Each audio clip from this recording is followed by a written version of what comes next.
Pronto, vamos começar a gravar e estamos prontos. Doutor Leandro Matos, saudade. Saudade.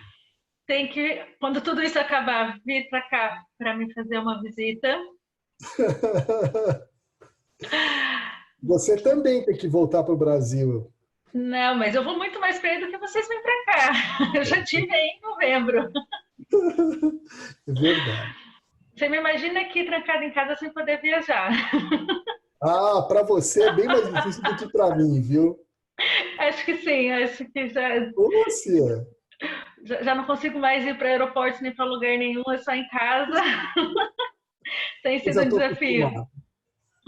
Mas tem que ser, tem que ser. A gente vai inventando outras maneiras de nos comunicarmos e de estarmos perto e, acima de tudo, de continuarmos aprendendo. Isso mesmo, vai lá. Eu queria agradecer muito a sua presença.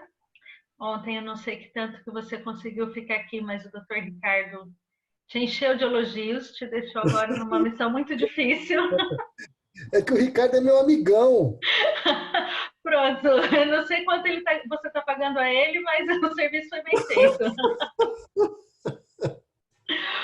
Ele basicamente diz que sem um doutor Leandro ou algo parecido, a cirurgia não vai correr tão bem. É modéstia. Não, eu já estive aí, sei que vocês dois têm uma sintonia e trabalham Ó, muito bem juntos.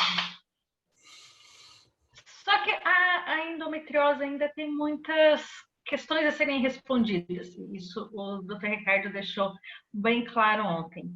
E aí, sobre a ultrassonografia, ou não só a ultrassonografia, os exames de imagem dentro da endometriose, também ainda há várias. O doutor João acabou de entrar, o doutor João Colasso, que esteve aí em São Paulo. Boa noite, isso. doutor João. Estamos começando agora mesmo. E sobre os exames de imagem na endometriose, ainda não é bem esclarecido, né? Ainda há várias coisas a serem ditas, a serem explicadas. O que, de um modo geral, para introduzir o assunto, o que você tem a dizer sobre o diagnóstico da endometriose com a ressonância magnética, a ultrassonografia ou os exames de imagem de um modo geral? Ana, parabéns pela iniciativa de Obrigada. meeting. Obrigado, para mim é um prazer poder falar com você de novo e com todo o grupo. Os exames de imagem na avaliação da endometriose, eles são relativamente recentes se a gente considerar a história da medicina, né? Então, a gente usa a avaliação por imagem na pesquisa de endometriose, a gente tem 15 anos mais ou menos. Então, é relativamente recente e por isso que ainda, apesar de já estar bem difundido, não é uma coisa que todos fazem de forma abrangente, porque ele ainda é relativamente recente na história da medicina. E o exame de imagem, ele, na avaliação da endometriose, ele foi uma quebra de paradigmas, porque a endometriose ela é uma doença em que muitas vezes, quando se fala principalmente em endometriose profunda, como ela fica a maior parte das lesões retroperitoneais, elas não são facilmente visíveis numa cirurgia. E por isso que certamente foi um ponto que o Ricardo comentou ontem, do número de lesões que elas são persistentes depois da cirurgia, pela dificuldade que se tem de visualizar as lesões. Então, os Doutor exames Leandro, de... eu vou pedir só licença um minutinho, porque tem aqui o doutor João. Quer falar alguma coisa? Doutor João, pode ligar seu microfone. Eu vou ativar, você Estamos não... trabalhando. E só agora é que deu para entrar. Ok? Nós começamos agora mesmo. Tá, vamos tentar acompanhar. Ok? Sejam bem-vindos. Obrigado. Pode continuar, doutor Leandro. Então, os exames de imagem, eles acabaram trazendo uma grande quebra de paradigmas, porque até então se considerava que a única forma de se encontrar lesões de endometriose, exceto os cistos de ovário, que já poderiam ser vistos pelos métodos de imagem. Mas os outros tipos de lesões, principalmente as lesões profundas que infiltravam vários locais, seria só através da cirurgia. E os exames de imagem começaram a mostrar que é possível identificar as lesões de endometriose profunda através da ultrassonografia e da ressonância magnética. Ou seja, se você imaginar que na cirurgia o que o cirurgião se depara são as lesões que se estendem para a cavidade peritoneal, muitas das lesões profundas elas estão abaixo disso. Então, a ponta do iceberg é o que é visto pelo cirurgião. E a enorme pedra de gelo acaba estando por baixo de tudo isso. E é aí que os exames de imagem conseguem fornecer informações que o cirurgião não tem, às vezes, no momento cirúrgico. Além disso... Pode pedir licença só um minutinho, o doutor Ricardo também acabou de entrar. Boa noite, doutor Ricardo. Ele tem o microfone desligado, provavelmente. Pode continuar, doutor Leandro. Tá. E, além disso, Laira, então, além dos exames de imagem, seja a ultrassonografia ou a ressonância magnética, poderem fazer o diagnóstico da endometriose, existem muitos casos em que o diagnóstico da endometriose ele já está feito pelo exame físico, ou pelo quadro clínico da paciente. Mas mesmo assim, qual que é a grande vantagem de você fazer um exame de imagem pré-operatório? É porque a gente consegue fazer um mapeamento de todas as lesões de endometriose. Porque o ginecologista, o cirurgião, eles, baseado no quadro clínico da paciente e no exame físico, eles já têm uma ideia da localização da endometriose. Mas o dedo do ginecologista no toque vaginal não consegue fazer uma avaliação minuciosa de toda a pelve, saber todos os sítios que podem estar comprometidos por endometriose e quando há esse comprometimento, qual que é o grau de infiltração de algumas estruturas.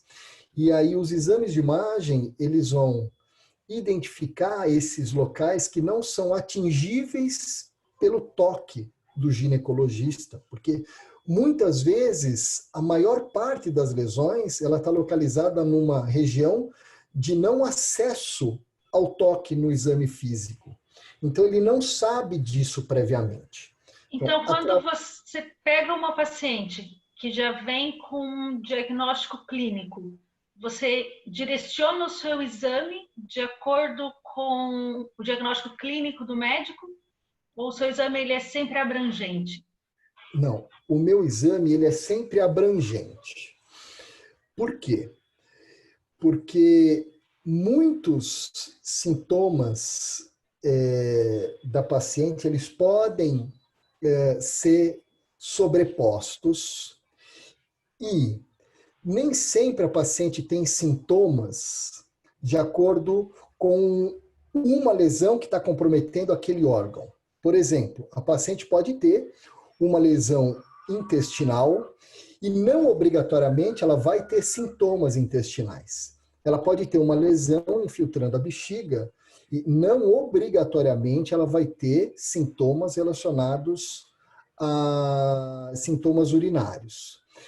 Além do que, eu sempre gosto de fazer um exame um pouco cegado das informações do cirurgião ou da própria paciente, para que eu não me sinta influenciado pela queixa da paciente. É lógico que eu converso com ela, eu sei das informações dela.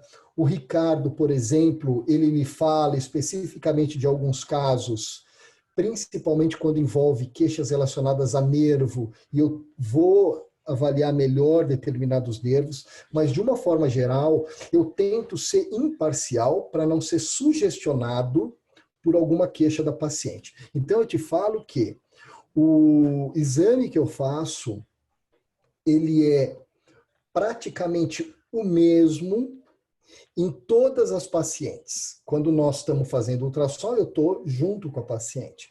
Mas a avaliação, a metodologia do exame realizada, eu sigo os mesmos passos, independentemente da queixa de uma paciente. Porque tem pacientes que às vezes não têm queixa nenhuma, vêm fazer o exame até por outro motivo, e se a gente for disciplinado na busca de algumas lesões, mesmo nas pacientes assintomáticas, a gente pode encontrar algumas lesões. Isso acontece mesmo, né? Você foi o responsável. Eu conversei sobre uma cirurgia de endometriose que foi feita pela equipe do Dr. Ricardo e foi descoberta pela sua curiosidade. Então, eu sou testemunha de que isso é verdade. Você é responsável pela minha endometriose. Doutor Leandro, então você acha que todas as vezes, porque nós mulheres temos que fazer a ultrassonografia, a partir de uma certa idade, acaba virando um exame de rotina. Você acha que nesse exame os médicos já poderiam estar começando a investigar a endometriose para fazer mais diagnósticos? E como isso poderia ser feito? Não pode, Laira. O problema volta àquilo que nós falamos no início. Ainda existe um número relativamente restrito de médicos treinados para fazerem essa avaliação. Então, é lógico que o que aconteceu com você, por exemplo, é que você fez exame com uma dessas pessoas que está muito familiarizada na busca de endometriose. Então, acaba sendo inevitável que eu faça o exame de uma paciente simplesmente para avaliação de um mioma uterino.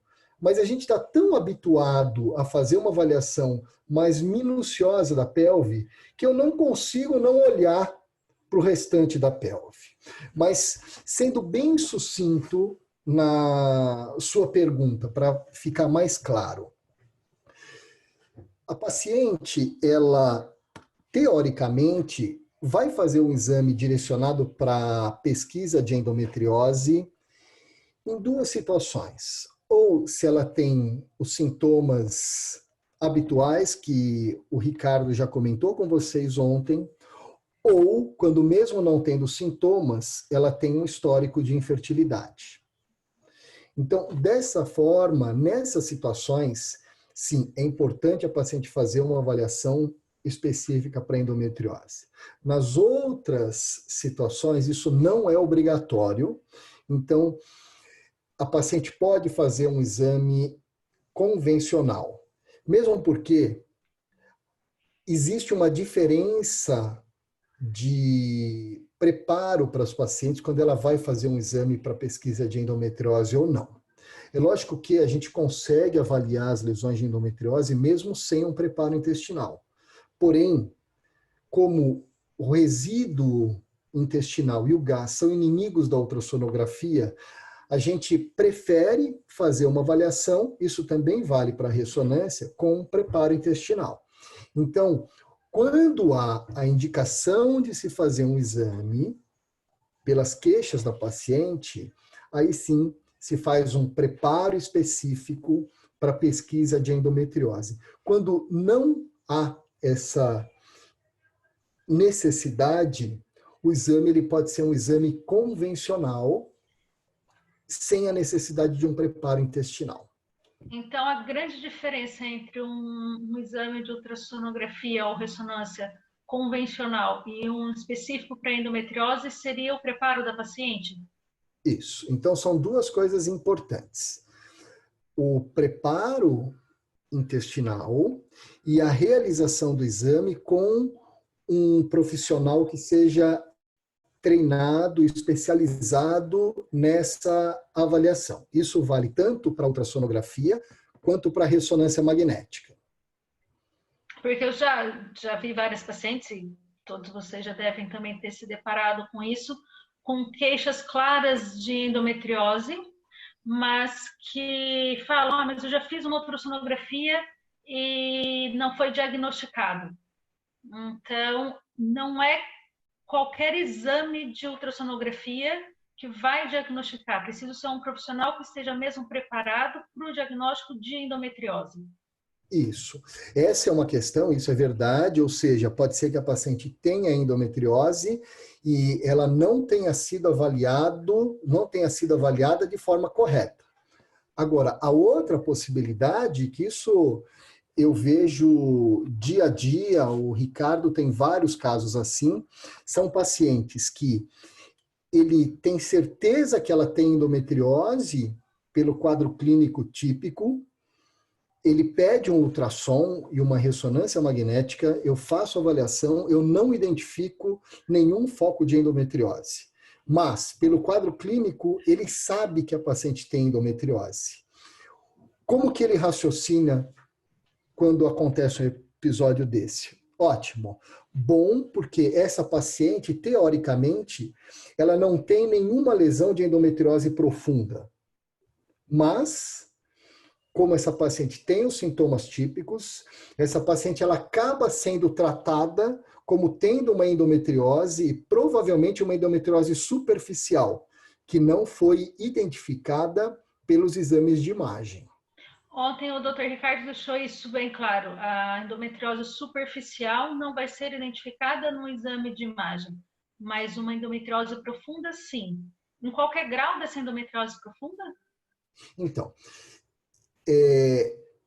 fazendo uma divisão simplista da endometriose, profunda, ovariana e superficial, certo? Uhum. As lesões de endometriose profunda, quase todos os sítios nós conseguimos identificar. É possível perder algumas lesões profundas. Profunda é raro de ser perdida, mas é possível identificar, eu diria que praticamente todos os sítios de endometriose profunda. Endometriose ovariana, os cistos, principalmente quando eles têm mais do que 1 centímetro, a gente também frequentemente identifica os cistos de endometrioma pelos 2 métodos por imagem. E existe uma parcela das lesões superficiais que eventualmente a gente consegue identificar, principalmente aquelas lesões superficiais no peritônio vesco-uterino. É uma região que às vezes a gente consegue identificar algumas lesões superficiais. Isso também pode acontecer na região retrocervical. Mas a maioria das lesões superficiais a gente ainda não identifica pelos exames de imagem. Algumas a gente consegue ver, mas a maioria não. Porém, a grande maioria das lesões profundas são vistas pelos exames de imagem, principalmente a ultrassonografia. Você está falando, as superficiais ainda não se vê, então estão ainda à procura de técnicas ou tecnologia para que isso possa ser possível. É que assim, Laira, cada vez os equipamentos vão ficando melhores, a gente cada vez vai ficando, por mais anos que tem, a gente sempre aprende, e então vai tendo uma melhoria, tanto da nossa parte, quanto da evolução dos equipamentos. Então, considerando essa progressão, a gente cada vez identifica lesões menores, mas certamente lesões superficiais, aquelas manchinhas, a maioria dessas lesões a gente não identifica. Qual é a diferença da ultrassonografia para a ressonância magnética e quando uma técnica ou a outra deve ser utilizada? Tá. Bom, você diz a diferença com relação às vantagens As dos vantagens exames? e desvantagens de cada uma. Tá bom. Os 2 exames hoje, eles são exames relativamente de fácil realização. No passado, a gente sempre falava muito que o ultrassom ele era um método muito mais disponível do que a ressonância magnética, e essa era uma grande vantagem do ultrassom.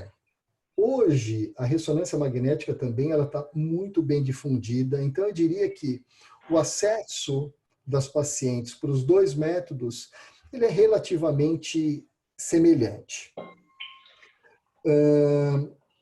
Os dois exames, eles são exames que se somam, são exames complementares. Então, de uma forma bem simples, se existe a possibilidade do ginecologista ter tanto o ultrassom quanto a ressonância magnética num planejamento de tratamento, principalmente cirúrgico, esse é o mundo ideal. O Ricardo, por exemplo, ele, na maioria das pacientes, ou quando é possível, ele vai para uma cirurgia tendo os dois exames de imagem, tanto o ultrassom quanto a ressonância magnética. E o porquê disso? A ultrassonografia, ela é superior para a avaliação da endometriose, mesmo que profunda, em lesões atrás do útero, lesões retrocervicais, principalmente as lesões pequenas, e a mesma coisa vale para as lesões intestinais de uma forma geral. Quando eu falo intestino, principalmente no sigmoide e na fossa ilíaca direita, íleo, seco e apêndice. Então, esses são sítios em que o ultrassom, ele sem dúvida é superior à ressonância magnética. De uma forma geral, para pequenas lesões pélvicas, exceto ovarianas, o ultrassom ele é superior à ressonância magnética. A ressonância magnética, ela tem a sua vantagem em relação à ultrassonografia para avaliação dos ovários, então ela identifica melhor pequenos cistos ovarianos e consegue ser mais precisa na diferenciação entre os cistos ovarianos de conteúdo espesso. E duas vantagens extraordinárias da ressonância magnética são para avaliação de comprometimento nervoso pela endometriose, aquelas lesões de endometriose profundas que se estendem para a parede pélvica, que comprometem nervos pélvicos ou plexos sacrais. A endometriose avaliada pela ressonância magnética, ela é imbatível nessa região. E também um outro sítio que a gente tem muita experiência, o Ricardo acho que já operou uns quase 70 ou 100 casos, depois ele conta, que é a avaliação de endometriose diafragmática. Imagine que o ultrassom, para o ultrassom, o ar, o gás, ele é um inimigo. Então, tem várias regiões do diafragma, quando eu tenho interposição pulmonar, eu perco essa avaliação. E a ressonância magnética não tem esse problema. Então, ela é superior na avaliação dessa endometriose diafragmática. Mas, resumindo para você, os dois métodos são métodos excelentes, são métodos complementares. O ultrassom, de uma forma geral, ele é melhor para identificar pequenas lesões de endometriose pélvicas, principalmente retrocervicais e intestinais de uma forma geral. Ressonância magnética, ótima para a identificação de cistos de ovário, lesões que se estendem em direção à parede próximas às regiões nervosas e avaliação do diafragma.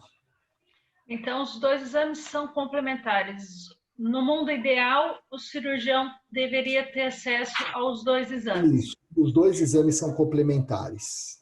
E a paciente sempre, antes desses exames, para fazer o diagnóstico da endometriose, tem que fazer o preparo intestinal.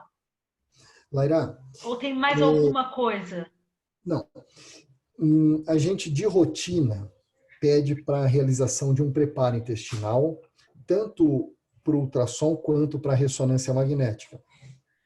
São preparos um pouco diferentes, mas as pacientes fazem o preparo intestinal. Isso facilita a identificação das lesões.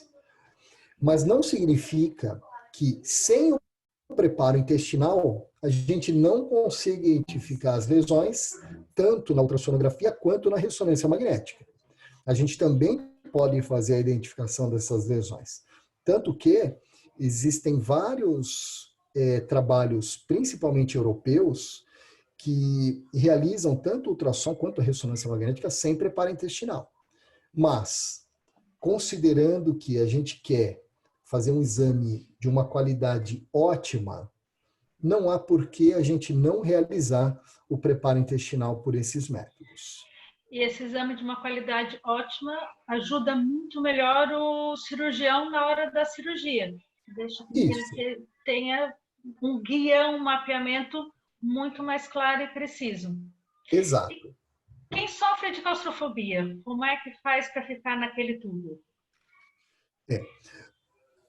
Essa pode ser uma contraindicação para a realização da ressonância magnética.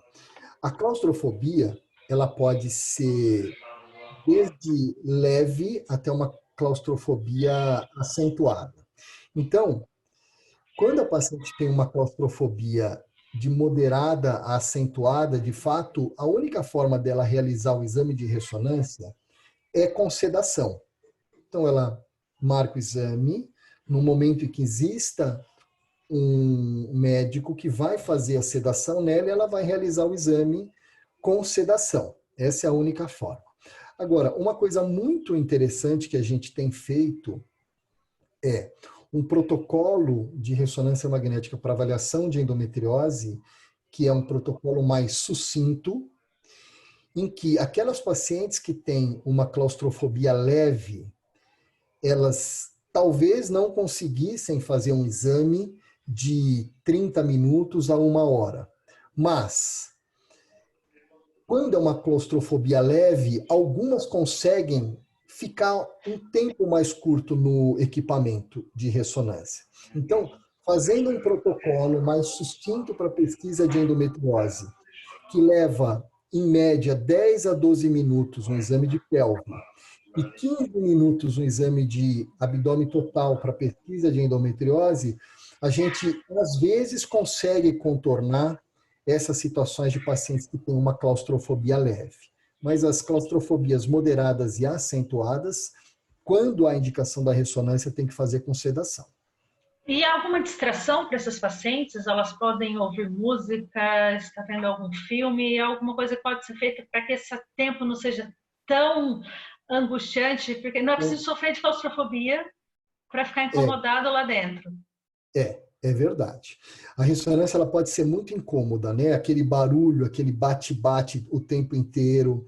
Então, hoje, alguns laboratórios têm utilizado vários recursos para distrair a paciente. Então, existem desde alguns cenários da própria sala de exame, que tem um cenário de um mar, de um aquário, e uma coisa muito interessante que pode ser feita também, a paciente pode colocar um óculos 3D, e aí ela assiste, ela escolhe o filme que ela quiser, coloca sempre um tampão auricular para diminuir a intensidade do ruído, e aí ela consegue fazer o exame de ressonância de forma menos traumática. Não mais confortável, mas menos traumática. E isso acaba funcionando e facilita mesmo a realização dos exames.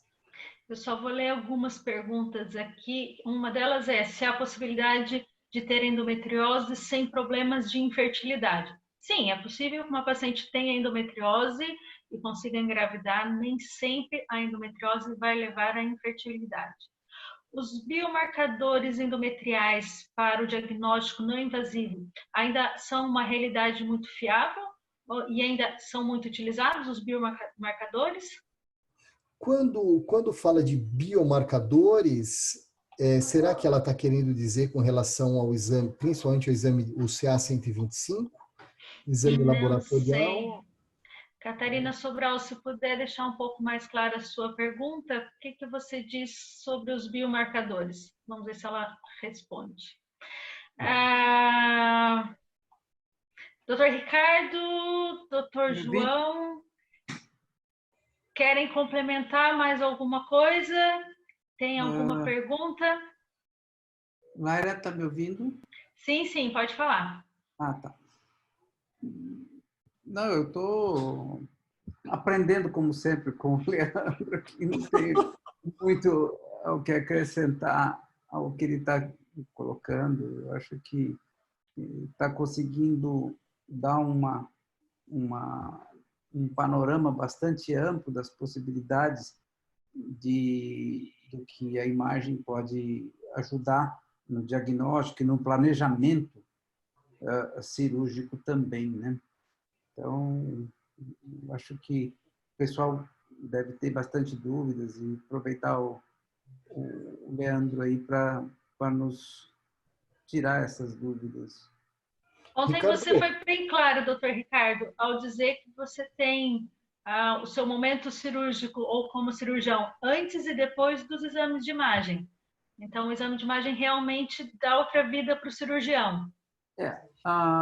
Logo como eu falei ontem, logo que eu comecei a ter o contato com essa equipe maravilhosa e que mostrando, né, realmente o mapeamento pré-operatório, para mim foi um deslumbre assim de poder ter o planejamento. Nós até publicamos um trabalho no jornal da FIGO sobre o planejamento pré-cirúrgico, né?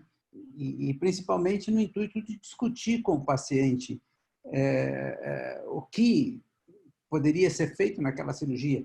E aí entra principalmente a questão da cirurgia do aparelho digestivo, no caso do reto sigmoide. E isso facilita muito a abordagem clínica, a abordagem com o paciente, a discussão, a concordância, o consentimento, né? Sabendo que ele vai submeter a uma cirurgia de um porte maior, que quando tem complicações tem uma gravidade, né, considerável, embora felizmente a gente vê em várias equipes que estão habituadas, desenvolve uma sequência, desenvolve uma habilidade, essas complicações diminuem consideravelmente, né? Ao ponto de tornar uma cirurgia, vamos dizer, a gente pode usar, extremamente segura do ponto de vista intestinal. Então,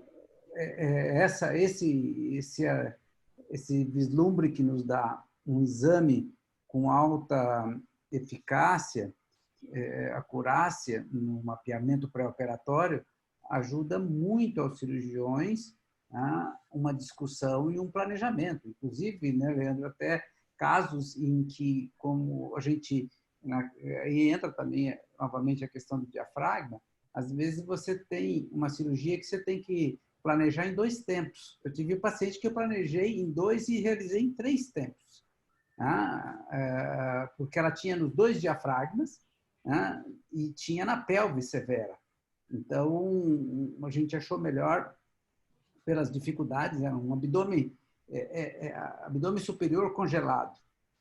E foi realizado em 3 tempos, num espaço de 9 meses, mas isso tudo graças ao planejamento. Foi um caso muito interessante, né, Leandro, que era uma menina muito jovem, 25 anos, e o Leandro fez o diagnóstico da endometriose do diafragma, infiltrando o pericárdio, e do diafragma direito e da pelve, do apêndice, né?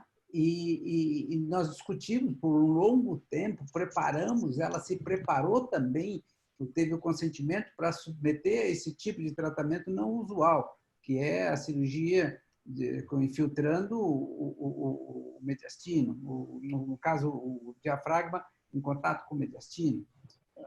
Então, esse exemplo desse caso, ele é um caso robusto, mas ele dá uma tinta, uma conotação muito forte no poder que é a imagem hoje no planejamento das cirurgias de endometriose. Então, estou falando de um caso extremo, que pouca gente já teve a oportunidade de ver, mas no dia a dia é tão ou mais importante também. Mesmo nas lesões menores, em que você pode até decidir por uma conduta até mais conservadora, dependendo dos sinais clínicos da paciente. Então, minha complementação seria ressaltar esse lado que se estende, né, o benefício hoje de um bom exame, numa equipe bem treinada, no auxílio a essas pacientes, não só cirúrgicos, os clínicos também. Né? É muito importante saber, porque nós estamos tratando no escuro, quando nós não temos uma imagem. Nós estamos imaginando. Quando você vê, quando você cria aquela imagem, você tem aquela eficácia, você está falando como se estivesse vendo a lesão. É muito mais seguro para o cirurgião. O cirurgião começa a cirurgia, ou planeja uma cirurgia com muito mais segurança e com muito melhor... Né? Com a mente, com a equipe está mais voltada. Hoje nós vamos operar uma endometriose que tem 2 lesões no intestino, tem no apêndice, no ilho. Nós vamos provavelmente fazer isso, aquilo, tem a bexiga, temos que fazer uma cistoscopia antes, porque tem invasão da mucosa, ou a paciente, o Leandro nos dá lá na ressonância que tem infiltração do plexo hipogástrico inferior.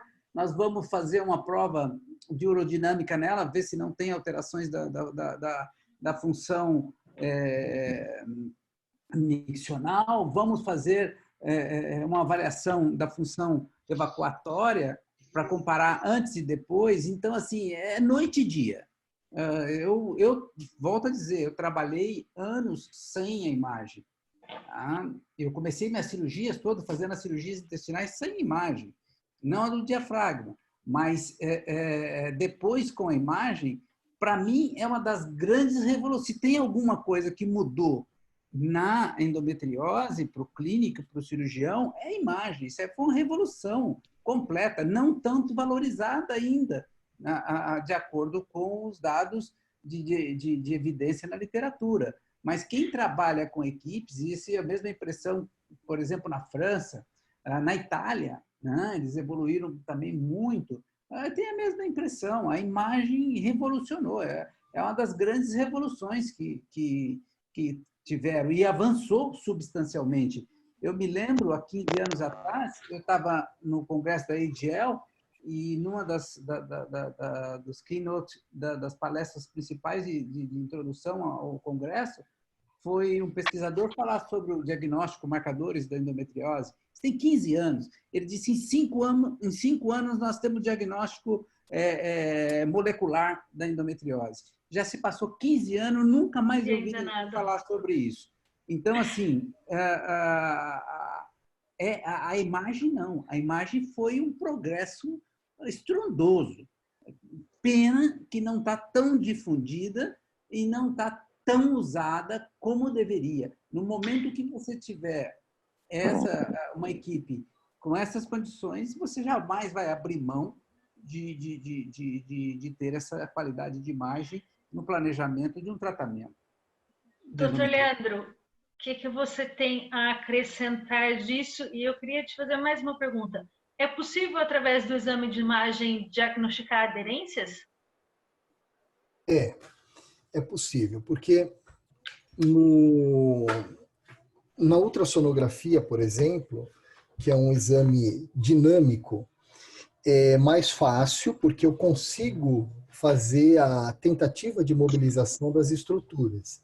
Então, por exemplo, eu consigo, com o próprio transdutor do aparelho, empurrar ou tentar empurrar, por exemplo, um ovário, ou tentar empurrar uma alça de reto, e eu consigo perceber se há ou não uma aderência. Na ressonância magnética, eu já não consigo fazer isso, porque não é um exame dinâmico em que eu consigo tocar na paciente. Então, a gente, na ressonância, infere a aderência através de sinais mais indiretos. Ou seja, se eu vejo uma lesão de endometriose típica, e eu vejo que essa lesão ela se estende ao reto, ou ela se estende ao ovário, e eu vejo que o ovário ele fica acolado a essa lesão. Então, eu infiro que tenha um processo aderencial. Se eu não vejo na ressonância esse tipo de lesão e a estrutura colada nessa lesão, é mais difícil de inferir a possibilidade de processo aderencial. Existem algumas situações que é possível, mesmo assim, falar que tem sinais indiretos de aderência. Mas como eu não consigo mobilizar tão bem as estruturas, ele é mais limitado para isso. A pergunta ela refez, ela quer saber se o marcador hormonal, o PGP 9.5, fibra neural, CIO, marcadores hormonais. Não tenho conhecimento para isso. Doutor Ricardo, o que você acha dos marcadores hormonais no diagnóstico da endometriose? A fibra neural, pelo que eu conheço, surgiu há mais ou menos uns 10 anos atrás, 8 anos, e foi até apresentado no Congresso Mundial de Endometriose na Austrália, o grupo australiano, onde eles pesquisaram a presença e encontraram a presença de células de fibras nervosas na biópsia de endométrio. E ele mostrava uma sensibilidade, especificidade no diagnóstico da endometriose quando encontrava essas alterações de perto de 100%. Isso não se tornou, de início foi uma grande descoberta, uma grande perspectiva, e depois não se tornou também um exame factível. Se pode dosar. Parece que as pacientes com endometriose têm uma maior proliferação através do exame imunistoquímico, você identificar essas fibras nervosas nas biópsias de endométrio, e são pacientes com diagnóstico de endometriose. Não se tornou algo popular e factível. Pelo menos aonde chega o meu conhecimento nessa área. É muito, muito restrito. Esses outros marcadores eu não posso falar. Eu li alguma coisa, mais recentemente não são superiores ao CA-125, com todos os problemas do CA-125. Então, talvez é o que a gente está buscando e tentando encontrar algum teste sorológico, sérico, vamos dizer assim, que possa nos orientar melhor no diagnóstico da endometriose, mas dentro do meu conhecimento... Então, o diagnóstico da endometriose hoje, ele é um diagnóstico clínico de imagem e também, se fosse utilizar, seria o PSA? Não PSA. O CA-125. CA-125, desculpa. Então, seriam esses 3 exames. Nós temos uma familiaridade muito grande com o CA-125.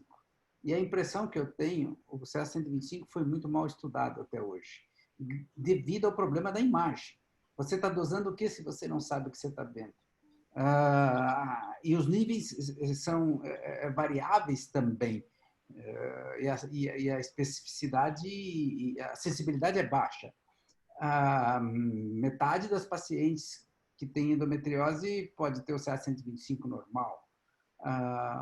Então, agora, quando ele dá positivo, ele tem uma especificidade boa em relação à endometriose, porque nós estamos tratando de mulheres na idade reprodutiva, jovem, cujo o câncer de ovário tem baixa prevalência, incidência. Então, ele pode nos orientar. Ele veio positivo, para mim ele é muito importante, porque é o meu acompanhamento pós-operatório. Dos acompanhamentos é a paciente voltar depois de 3 meses e dizer como está a função digestiva, evacuatória, urinária, a dor no período menstrual, e na relação, etc. O segundo ponto é o Leandro me passar como foi o exame de imagem dele 3 meses depois da cirurgia. 100% fazem. E aí eu vou comparar o mapeamento pré-operatório com pós-operatório. E eu também doso o CA-125, porque no primeiro mês nem sempre cai, mas no terceiro mês, se ela está livre da doença, o CA-125 está normal. Ele pode estar 1.000, pode estar 500, 300, ele baixa a menos de 30, a não ser que tenha uma adenomiose ou uma doença persistente. Praticamente 100% das pacientes normalizam o CA-125, as que estão altas, após a cirurgia em que você conseguiu remover todas as lesões. Então, na nossa experiência, juntando essa parte clínica, eu também examino as pacientes no pós-operatório, o exame que o Leandro nos dá com ultrassom, ressonância, os dois, e o CA-125, assim, você tem a paciente na mão.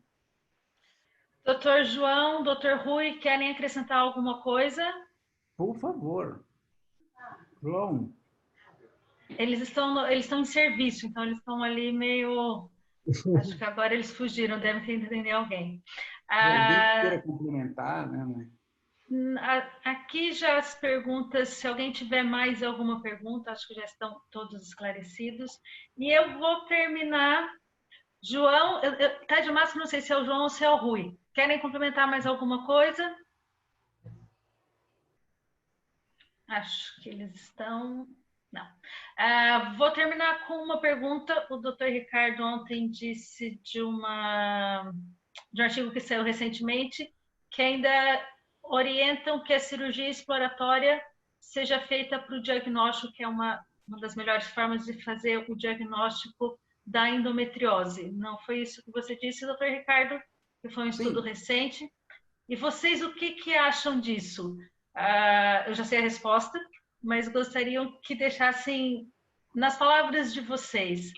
A cirurgia deveria ser a melhor forma de diagnóstico ou a cirurgia deveria ser uma forma de tratamento e o diagnóstico deveria ser feito antes? Esse artigo foi o que o Ricardo até mandou para mim, acho que saiu no New England, acho que esse mês.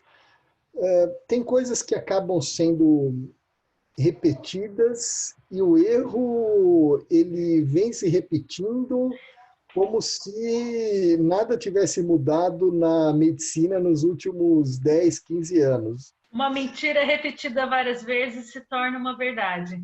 Não é mentira, viu, Laira? É um equívoco, porque é aquilo que nós estávamos conversando. Assim, eu fico, às vezes, ontem eu fiquei assim, até um pouco desconfortável. Às vezes as pessoas, a gente está fazendo um bate-papo aqui, dá a ideia, puxa vida, mas a ciência não vale. Lógico que é a ciência, nós estamos falando de ciência, mas é que a evidência grau 5, 4, enfim, ela é quase impossível quando você tem a subjetividade, diferente de você medir a ação de uma droga com um placebo, onde você está dando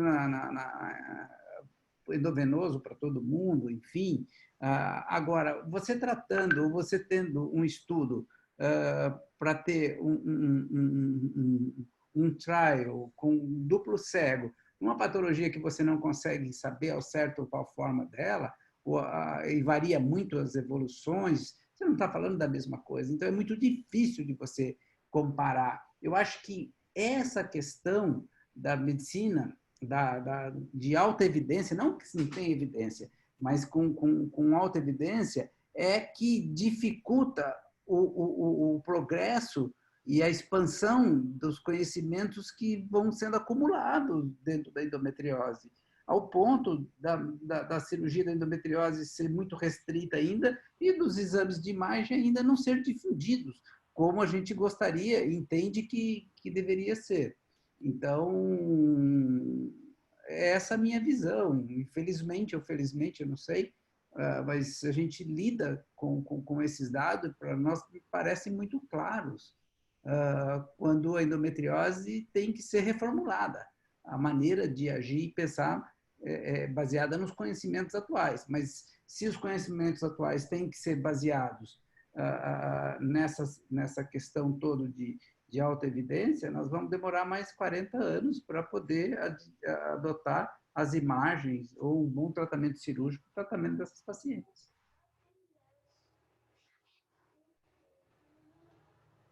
O microfone, Laira, você está com o seu microfone desativado. Como você gostaria de complementar isso?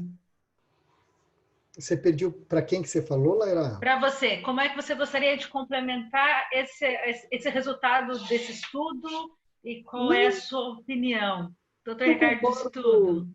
Eu seria repetitivo com o que o Ricardo falou, eu concordo. O que o João acha? Eu não sei se eles conseguem falar. Já está. Mas acho que estão sem microfone. João? Sim, conta. Tudo bem, estamos trabalhando. Eu sei. Tem que ter alguém trabalhando, né? Isso. Mas conta, qual era a pergunta? Nós estávamos falando do diagnóstico da endometriose. Se ele ainda tem que ser por via cirúrgico ou se as imagens já conseguem dar um bom diagnóstico. Cada vez mais as imagens têm que ser um papel fundamental no diagnóstico. Deixa-me tirar isto um pouco.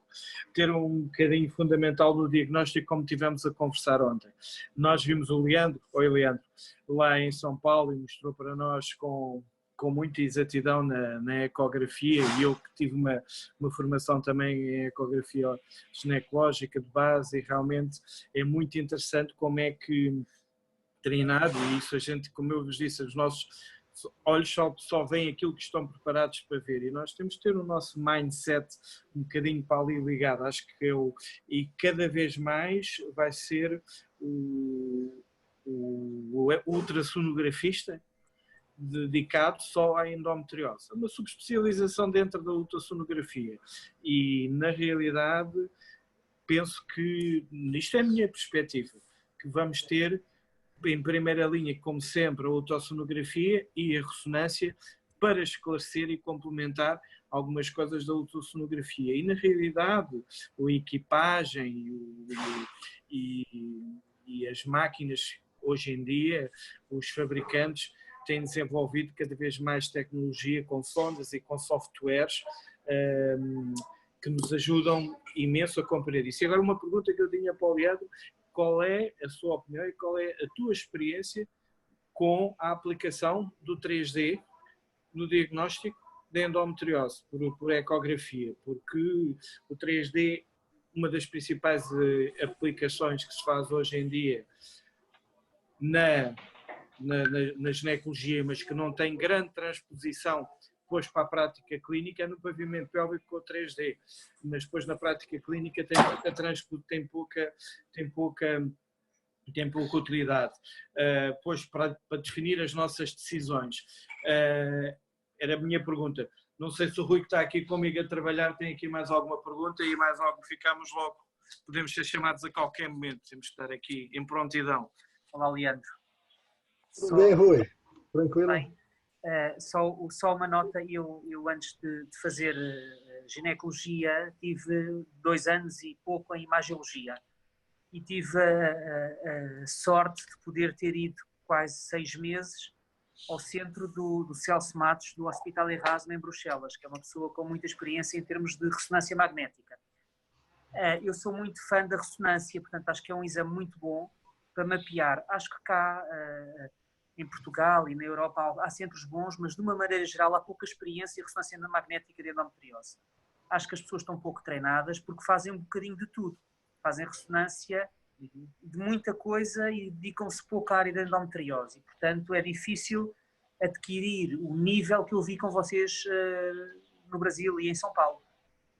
Já temos alguns grupos a trabalhar dedicados em que temos a reprodutibilidade daquilo que vem descrito na ressonância é muito grande em relação aos achados da cirurgia. Portanto, acho que é um exame de grande mais-valia. E fiquei muito agradavelmente surpreendido com o que se consegue ver em termos de ecografia por pessoas com a experiência do Leandro, que de facto vemos lesões com 1 centímetro e menos e mais pequenas, com um mapeamento fantástico pré-operatório que é fundamental. A pergunta que tenho é: uma boa ecografia com um bom mapeamento dispensa uma ressonância ou vale a pena fazer sempre a ressonância? Primeira pergunta. A segunda é: há algum protocolo específico nas sequências da ressonância magnética, sempre utilizando o gadolínio, ou há sequências específicas de endometriose? E no caso da doença mais profunda, do septo reto-vaginal, se é necessário ou não, ou pacificar o reto com algum tipo de contraste para se ver melhor? Tá ótimo. Então, bom, com relação à primeira, bom, João e Rui, bacana ver vocês aí de novo. Eu lembro da tarde que a gente passou lá junto. Então, assim, com relação, essa resposta do 3D para a pesquisa de endometriose, quando eu dou essa resposta em público, eu sempre frustro muitas pessoas. Mas eu falo que é só uma questão de estética. não muda o diagnóstico. Infelizmente, assim como a gente se depara com o artigo do New England agora, desse mês, falando que o diagnóstico da endometriose ele ainda é cirúrgico, infelizmente, tem publicações que mostram várias coisas que a gente sabe que não são verdadeiras, não que tenha uma intenção mentirosa por trás disso, mas por falta mesmo de, às vezes, uma capacidade de análise mais adequada. Então, se a gente for buscar na literatura, a gente vai ter artigos que mostram que a avaliação 3D ela traz grandes benefícios na avaliação de endometriose profunda. Na prática, isso não é verdade. Se a gente fizer um exame 2D muito bem feitinho, a avaliação 3D ela é uma coisa estética. Talvez ela possa ajudar se você fizer um exame 2D mal feito. Fazer um exame 2D mal feito, eventualmente o seu 3D também vai ser meio mal feito, mas você pode dar sorte de encontrar alguma coisa que você não viu de forma adequada no 2D. E na ginecologia, o uso do 3D no ultrassom, é duro falar isso, mas assim, é muito de fazer uma tempestade num copo d'água. Avaliação legal de piso pélvico, isso ajuda. Para avaliação, por exemplo, de malformações uterinas, você também tem uma imagem mais bonita, mas avaliação de malformações uterinas a gente consegue também fazer só no modo 2D. Tenho muita dúvida do quanto o 3D, por exemplo, ajuda no diagnóstico da adenomiose, diferente do que a literatura fala que ajuda, eu acho que não ajuda, mas é uma opinião muito pessoal. Agora, sendo bem direto na sua pergunta, na avaliação de endometriose, o 3D não traz nenhuma vantagem a não ser deixar o exame mais bonito.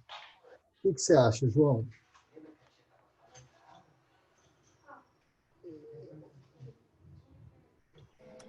Ok. Sim, não completamente de acordo, não era uma ideia que eu gostaria de pôr, tinha posto a pergunta no sentido de se realmente, na sua experiência e na identificação no mapeamento de lesões na ecografia, se por acaso já tinha usado de alguma forma algum protocolo em termos de 3D, só para simplesmente poder ter uma curiosidade da minha parte.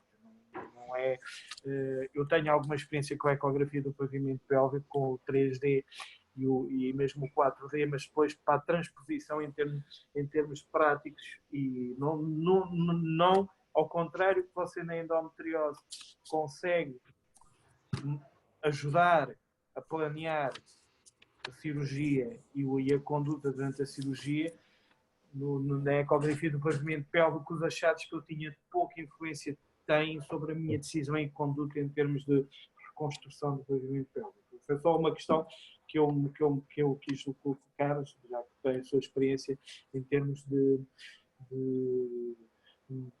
na ultrassonografia na endometriose. Agora, outra questão é essa questão, realmente, apesar de tudo, para mim, isso é a experiência que eu vejo e que vi de você falar, cada vez mais a ultrassonografia acaba bem feita, pode dispensar, como o Rui estava a dizer, muitas das vezes uma ressonância. É isso, de acordo? De acordo. Aí, indo para os questionamentos do Rui, né? É isso mesmo.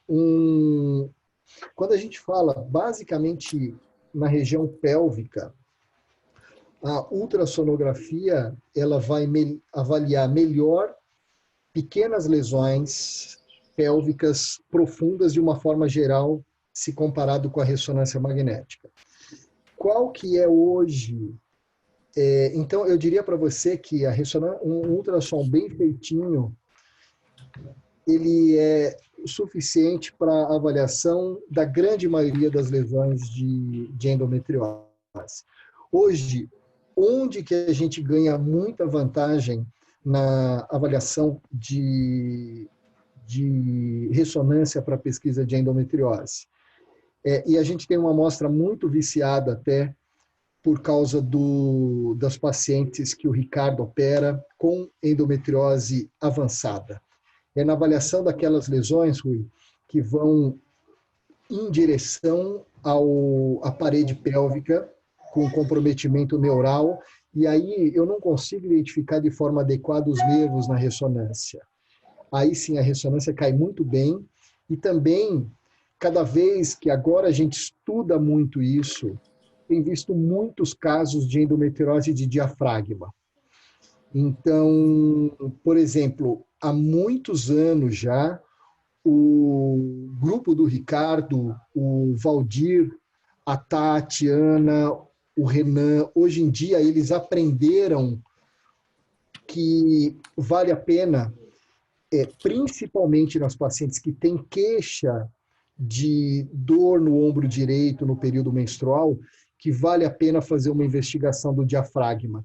Então, a gente tem visto muitos casos de endometriose de diafragma que são mais difíceis de verem na ultrassonografia. É possível ver algumas lesões na ultrassonografia, sim, mas uma boa parte da região do diafragma a gente vê melhor na ressonância magnética.